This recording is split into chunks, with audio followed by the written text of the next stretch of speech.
नमस्कार, मी लतिका। आज आपण झटपट अशी शेंगदाण्याची चटणी बनवूया आणि ही जी शेंगदाण्याची चटणी जी तुम्हाला दाखवणार आहे ती तुम्हाला 8 ते 15 दिवस एकदम मस्त राहील आणि चवीला एक नंबर होणार आहे। त्यासाठी बघा की एक वाटी भरून शेंगदाणे घेतलेले आहेत। शेंगदाणे तुम्ही छोटे मोठे कोणते पण घेऊ शकता। बघा अशा पद्धतीचे जास्त घेतले तरी चालेल। तर ह्याला मिरच्या जी घेतलेल्या आहेत ना, तर ह्या बघा 5 मिरच्या घेतलेल्या आहेत। ह्या पोपटी कलरच्या आहेत, तिखट बिलकुल नाहीयेत। आणि ह्या बघा जी घेतलेल्या आहेत तशाच आहेत ह्या मोठ्या, पण ह्या तिखट नाहीयेत, ह्याच्यापेक्षा जरा जास्त तिखट आहे ते। तर सगळ्या तुम्ही जर तिखट घेतल्या तरी चालतील किंवा सगळ्या जरी बिन तिखट घेतले तरी चालतील। त्यासाठी बघा एक वाटीभर कोथिंबीर घेतलेली, स्वच्छ धुवून पाणी नितळून बघा अशी कोरडी पूर्ण करून घेतलेली। एक गड्डी लसूण आहे, त्याच्यापेक्षा जास्त आहे, थोडं जास्त घातलं तरी चालेल। तुम्ही कमी खात असला तर कमी घातला तरी चालेल। पुदिना घेतलेला आहे बघा एवढा। त्याला आपल्याला पाहिजे जिरं। कढई गरम करत ठेवलेली आहे बघा, त्यात टाकायचे आपल्याला शेंगदाणे। आणि शेंगदाणे काय करायचे माहिती का, मीडियम गॅसवर असे एकदम डाग पडस तर आपल्याला एकसारखे हलवून हलवून भाजून घ्यायचे आहेत। शेंगदाणे बघा असे भाजून घ्यायचे की जेणेकरून असे डाग चांगले पडले पाहिजेत आणि एकसारखे असे हलवून हलवून भाजायचे,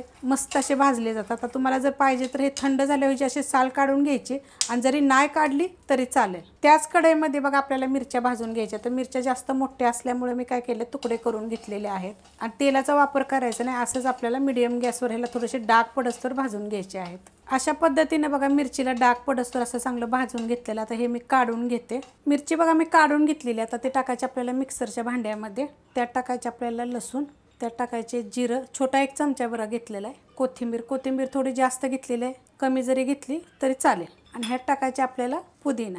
आणि हे काय करणार आहे मी आता मिक्सरला फिरवून घेणार आहे। मिक्सरला बघा मी फिरवून घेतलेलं आहे आणि जास्त असं बारीक केलं नाही, आबडधोबड केलेलं आहे। आता हे शेंगदाणे आहेत, हे जे तुम्ही साल पण काढू शकता, नाही काढले तरी पण चालू शकतात। हे पण काय करायचं, बंद चालू आपल्याला करायचे बरं का। एकदम बारीक नाही पाहिजे, असं मोठं दरदर पाहिजे आपल्याला।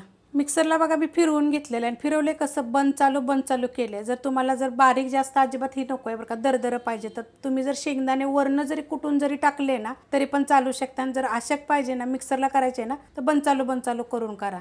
कढई गरम करत ठेवलेली आहे, त्यात आपल्याला तेल टाकायचं। तेल आपल्याला काय जास्त टाकायचं नाही, छोटे 2 चमचे जरी टाकले तरी चालेल। आणि तेल आपल्याला काय करायचे, कडक गरम करून घ्यायचे। तेल चांगलं कडक गरम झालेलं आहे। आता हे आपण टाकून घेऊ याच्यामध्ये। टाकून घेतलेलं आहे बघा, गॅस आपला मीडियम आहे आणि आपल्याला मीडियम गॅसवर आपल्याला ही 1 ते 2 मिनिट एकसारखं आपल्याला नुसतं परतत जायचे बघा ह्याला। आणि ह्यात आता आपल्याला काय करायचे, मीठ टाकायचं। जर तुम्ही हे जे शेंगदाणे हे आपण जेव्हा बारीक केले ना तेव्हा जरी टाकलं तरी चालेल आणि असे नंतर आपण परतताना जरी टाकलं तरी चालेल। चवीप्रमाणे मीठ टाकायचं यामध्ये आणि एकसारखं परतायचे, जेणेकरून हे आपल्याला एक 15 ते 20 दिवस टिकल अशा पद्धतीत आपल्याला करायच्यात। कुठल्याही गोष्टीचा पाण्याचा वापर केलेला नाहीये, एकसारखं परतत राहूया आपण। आता मस्त असं परतून झालेलं आहे बघा। एक 5 ते 7 मिनिट बघा मी एकसारखे परतत आलेले। आणि जी शेंगदाणे होते ना तर आबडधोबड केलेले होते, तर त्यात बघा असे काय काय असे अर्धे राहिलेले आहेत। तर तुम्ही हे जर वेगळं जर कुठून जर ह्याच्यामध्ये जरी टाकलं तरी चालू शकते। कसं काही अर्ध्या शेंगदाण्याचे एकाचे 3-3 4-4 तुकडे असे व्हायला पाहिजेत। आणि एक नंबर बघा, एक मोकळं एकदम असं होतं। एकसारखं आपलं बारीक गॅसवर नाही तर मीडियम गॅसवर परतायचं,